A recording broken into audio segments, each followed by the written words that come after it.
يا أيها الذين آمنوا لا جس نے لا کر کلام الہی دیا نکھت رستے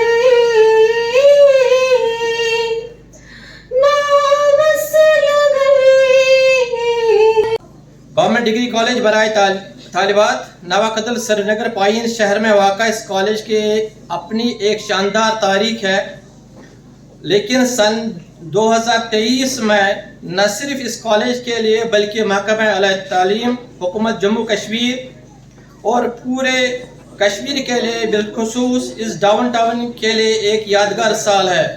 کو بھی مبارکباد پیش کرتے ہیں چاہتے ہیں ان کے لیے ہر ایک صاحب کو انہیں بھی یہ اعزاز دیا جائے۔ شکریہ میزان پبلیکیشن، شکریہ ماٹی جی صاحب۔ مذہب کا رنگ و نسل کا مٹ جائے گا یہ فرق، مذہب کا رنگ و نسل کا مٹ جائے گا یہ فرق، پھر امن و محبت سے ہو گلزار یہ دنیا۔ آخری شعر عرض کرتی ہوں۔ اے رب جہاں سن لے صدا ٹوٹے دلوں کی، اے رب جہاں سن لے صدا ٹوٹے دلوں کی، ہے امن مستقل کی طلبگار یہ دنیا۔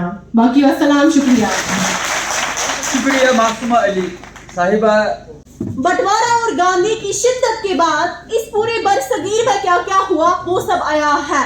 ضرورت اس بات کی ہے کہ ہم اپنے دانشور افکار کو جانیں گے۔ 7 صندوقوں میں بھر کر دفن کر دو نفرتیں، آج انسان کو محبت کی ضرورت ہے بہت۔ اس وقت دنیا میں افراتفری، قتل و غارت گری، بدامنی، بے چینی، ذات پات، رنگ و نسل اور ظلم و جبر عام ہے۔ پوری دنیا امن و محبت کی ایک ایک بوند کے لیے ترس رہی ہے۔ یہاں برصغیر میں امن و یکجہتی علامہ اقبال اور مولانا ابوالکلام آزاد کی افکار کی روشنی میں چند کلمات پیش کرنا۔ السلام علیکم۔ 7ویں صدی میں علم کلام اور عقلیت کی جو سرد ہوا عالم اسلام میں مشرق سے مغرب تک چلی تھی، اس سے دل کی انگیٹھیاں سرد ہو گئی تھی۔ اگر کہیں عشق کی چنگاریاں تھیں تو وہ راکھ کے ڈھیر کے نیچے دبی ہوئی تھی، ورنہ ایک سرے سے دوسرے سرے تک افسردگی بلکہ مردہ دلی چھائی ہوئی تھی۔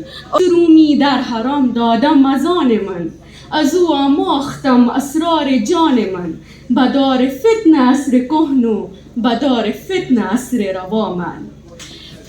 کشمیر اردو کونسل کے زیر اہتمام جو ہو رہا ہے، مجھے حکم ہوا ہے کہ علامہ اقبال اور ابوالکلام آزاد پر تھوڑی سی گفتگو۔ رحمان سوپور ڈگری کالج، شفقت رحمان، غلام رسول صاحب، تو وہ یہ جو اعزاز مسکان صدف بارہمولہ، معصومہ علی، ایم اے روڈ کالج، ان کے ہمراہ کوئی نہیں ہے، ان کے ہمراہ خدا ہے اور ہم اتنے اساتذہ ہیں۔ ڈبیٹ سمپوزیم میں پہلی جمیدان ہونے کی کوئی ضرورت نہیں ہے، یہ جو ہے یہ چلتا رہتا ہے، سب نے اچھی محنت کی ہے۔ اور اس کے علاوہ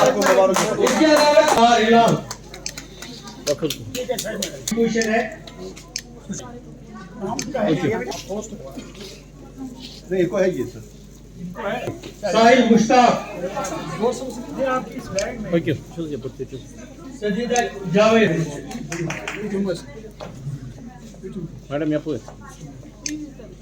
سامنے آئے، انہوں نے یہاں جج کے فرائض انجام دیے ہیں، اور جو آج یہاں آئے گا وہ بھی سامنے۔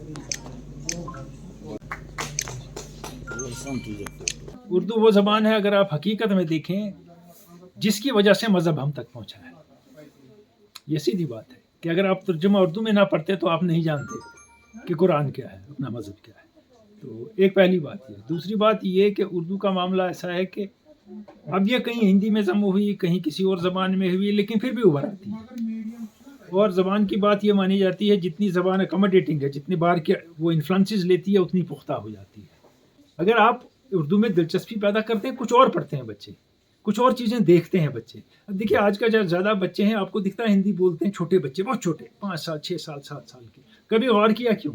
وہ سارے کارٹون ہندی میں دیکھتے ہیں، تو ہندی نیچرلی انٹرسٹ سے ہندی ان کے اندر چلی جاتی ہے، دلچسپی سے۔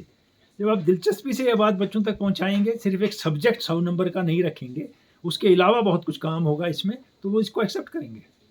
مقصد یہی ہے کہ جو ایک تو قومی یکجہتی کا مقصد ہے، دوسرا کہ جو اردو میں بچوں کا انٹرسٹ کم ہے یہ بڑھ جائے اس کا ہر دور ہوتا ہے. پہلے جیسے کہ دور تھا اردو کا, پھر اس کے بعد سائنس کا دور آیا ہے, اور اب یہ میں نے جو کہا کہ نیشنل ایجوکیشن پالیسی ہے, اس پر زیادہ تر اسی پر زور ہے کہ جو قومی زبانیں ہیں, ٹھیک ہے, چاہے وہ ہندی ہو, چاہے وہ اردو ہو, چاہے وہ لوکل زبان کشمیری ہو, اس پر زیادہ سٹرس دیا جاتا ہے اب آج کل نئے ایجوکیشن پالیسی کی وجہ سے. اس لیے میں پر امید ہوں کہ جو ہماری بچیاں ہیں یہ جو لوکل زبانیں ہیں, چاہے وہ اسٹیٹ لیول پر ہے یا نیشنل لیول پر, یہ اس میں زیادہ پارٹیسپیٹ, کیونکہ اب پالیسی ایسی آئی ہے ان کو ضرور یہ سبجیکٹس لینے